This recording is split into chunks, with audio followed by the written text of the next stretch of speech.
Selam kızlar malайzar. Min İlyas. Min Alfine.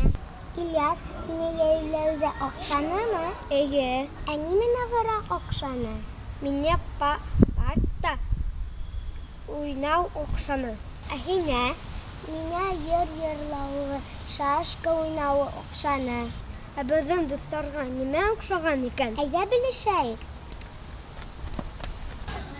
Yine yerlerde nime okşanı? Mine parkka yürü okşanı. Çünkü biz onda oynanık, yügürdük hem hikirdik.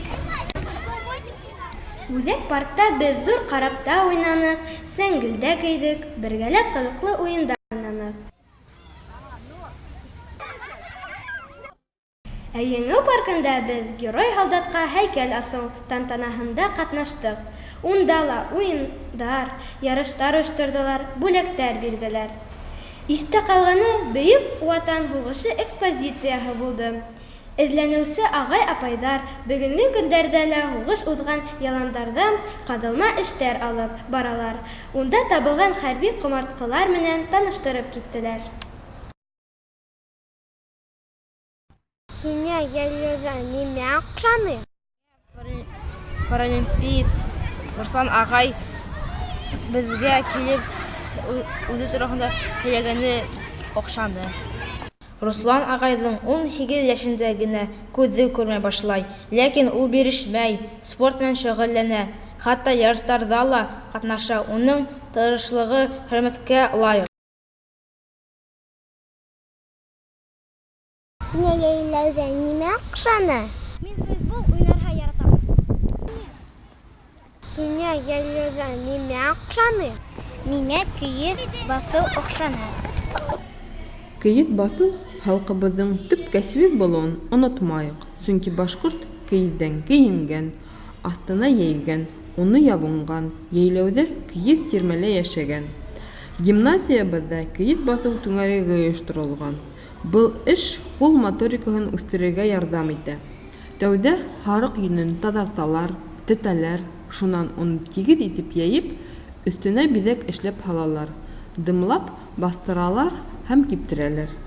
Был түңәрәккә йөрөгән балалар, бәлки, киләсәктә кейит басыу эшен төп бизнеска әйләндерер. Без бүген сәсбә эшләргә өйрәндек. Уны безгә Фәүзия Нуриевна өйрәтте. Башкорт кызларының биләүстәре бигрәк матур һәм бай икән.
Hal bulağız kızlar.